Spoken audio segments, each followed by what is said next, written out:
আসসালামু আলাইকুম সম্মানিত কৃষিপ্রেমী বন্ধুগণ। দেখতে পাচ্ছেন একটি জিঙ্গার প্যাকেট নিয়েছি। এখান থেকে কী করতে পারি এবং কী করব সেটা দেখার জন্য আমার সাথে থাকুন এবং ভিডিওটি দেখুন। প্যাকেটটি কেটে নিলাম। এখান থেকে যে বীজগুলো পেয়েছি সেটা একটি বাটির মধ্যে আমি নিয়েছি। সম্পূর্ণ বীজগুলো নিয়েছি এবং এখানে পানি দিয়ে কিছুক্ষণ রাখবো, প্রায় আধা ঘন্টা ভিজিয়ে রাখবো। বাটির মধ্যে পানি দিতেছি।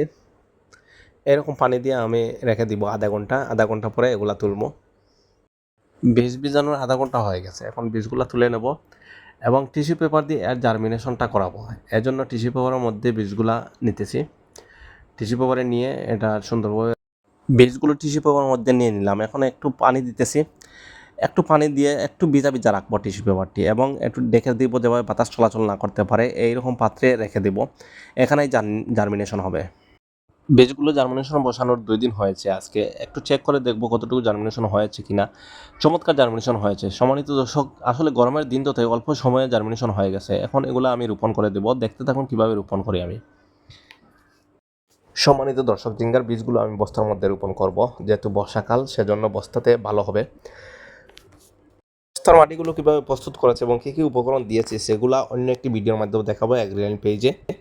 নির্দিষ্ট স্থানে বস্তাটি কেটে নিলাম এবং অঙ্কুরিত বীজ এখানে রোপণ করে দেব। সতর্কতার সাথে দেব যাতে বীজের অঙ্কুরটা ভেঙে না যায়, সেদিকে একটু খেয়াল রাখবো। রোপণ করে দেওয়ার পরে হালকা একটু মাটি দিয়ে ডেকে দেবো বীজটা এভাবে। দর্শক, এই হলো বস্তাতে সবজির বীজ রোপণ পদ্ধতি এবং পরবর্তী ধাপগুলো আমি ভিডিওর মাধ্যমে। বস্তাতে বীজ রোপণ করার 10 দিন পরে গাছের এই অবস্থা। আপনারাই বিবেচনা করেন গাছের গ্রোথ কীরকম, ভালো হয়েছে কিনা খারাপ হয়েছে।